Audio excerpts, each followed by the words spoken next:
বন্ধুসকল, এই ভিডিঅ'টোত আমি আকৌ আহোম হিষ্ট্ৰীৰ ওপৰত আধাৰিত 10টা অতি গুৰুত্বপূৰ্ণ প্ৰশ্ন উত্তৰ আপোনালোকৰ বাবে লৈ আহিছোঁ।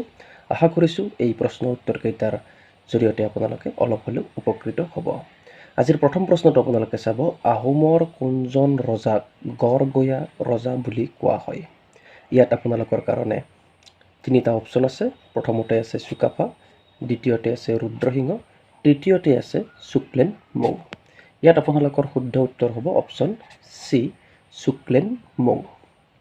তাৰ পাছত আপোনালোকে চাব, এতিয়ালৈকে আহোমৰ দিনৰ যিমানবোৰ মুদ্ৰা পোৱা গৈছে তাৰ ভিতৰত কোনজন ৰজাৰ দিনত পোৱা মুদ্ৰাসমূহ আটাইতকৈ পুৰণি?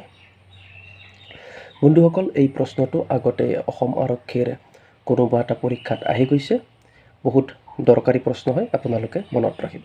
ইয়াৰ শুদ্ধ উত্তৰ হ'ব অপশ্যন চিত থকা চুক্লেনমুং।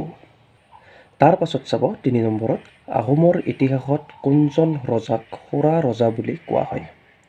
ইয়াত আপোনালোকৰ কাৰণে 4টা অপশ্যন আছে।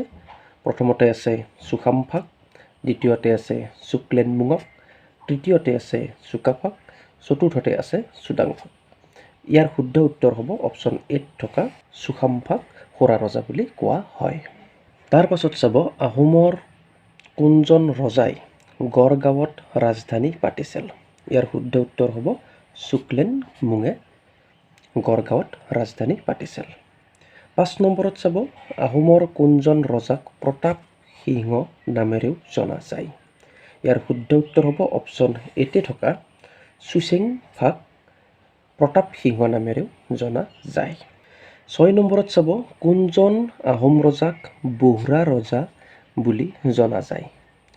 ইয়াৰ অপশ্যনসমূহত আছে চুচেংফা, বি অপশ্যনত আছে গোবৰ ৰজা, চি অপশ্যনত আছে কমলাকান্ত, ডি অপশ্যনত আছে গদাধৰ সিংহ।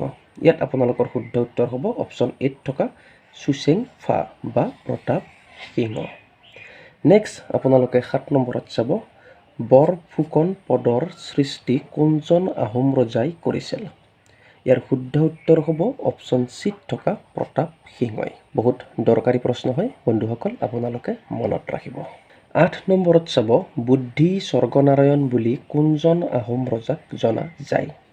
বন্ধুসকল, ইয়াৰ উত্তৰ হ'ব প্ৰতাপ সিংহ। প্ৰতাপ সিংহ। নেক্সট আপোনালোকে চাব, আহোমৰ কোনজন ৰজাই গজপতি উপাধি গ্ৰহণ কৰিছিল? ইয়াৰ উত্তৰ হ'ব প্ৰতাপ সিংহ। নেক্সট আপোনালোকে চাব, আহোমৰ শাসনকালত প্ৰথম বৰবৰুৱা কোন আছিল? ইয়াৰ উত্তৰ হ'ব মোমাই তামুলী বৰবৰুৱা।